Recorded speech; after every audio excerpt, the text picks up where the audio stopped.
এ তোরা তোরা কামরা কামড়ি কর, তোরা তোরা কামরা কামড়ি কর, এ মার মার মার ককটেল বোমা মার, তোরা ককটেল বোমা মার আর একের পর এক বিদেশি অস্ত্র দিয়ে তোমরা নিজেরাই একে অপরকে মেরে ফেলো। আর বিএনপি কে সাপোর্ট করে তাদের ভোটারের সংখ্যা একের পর এক কমে যাচ্ছে। ইতিমধ্যে জানেন বিএনপি নমিনেশন ঘোষণা করার পরবর্তীতে বাংলাদেশে গত এই 2-3 দিনে অলরেডি 150 জন প্লাস এই দুনিয়ার মায়া ত্যাগ করে তারা চলে গেছে। অন্যদিকে প্রায় 500 উপরে অলরেডি হাসপাতালে ভর্তি আছে।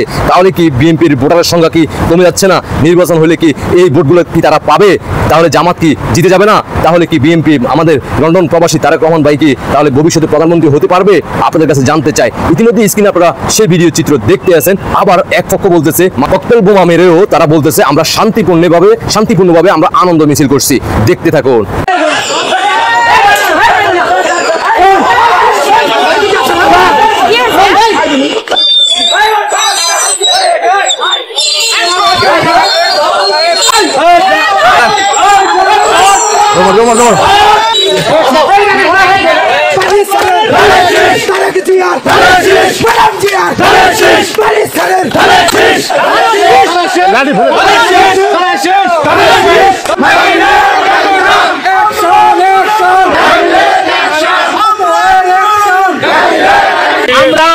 শান্তিপূর্ণভাবে ইঞ্জিনিয়ার গোলাম মোস্তফার একটু বিক্ষোভ মিছিল করার জন্য আমরা এখানে এসেছিলাম।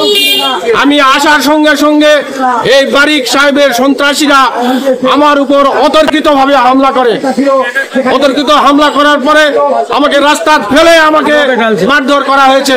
আপনারা আমার শরীরটা দেখলে গেলে আপনারা বুঝতে পারবেন। নমিনেশন তো এখনো পর্যন্ত ক্লিয়ার হয় নাই।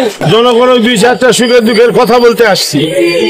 সারা জীবন মাঠে পড়ে থাকলো, এই মনন চূড়ান্ত না, মাঠে পড়ে থাকলো। 16 বছর ধরে মোস্তফা মাঠ ধরে নিয়ে আসে। এখন আমাদের ছেলে তারেক জিয়া এখন ওই বাড়ি সাহেবকে দিছে। মাত্র 6 মাস হলে আসছে। পোস্টে নাই, কিছু নাই, বিএনপিতে নাই, কোনো কিছু নাই। এর জন্য আমরা প্রতিবাদ জানার জন্য আসছি।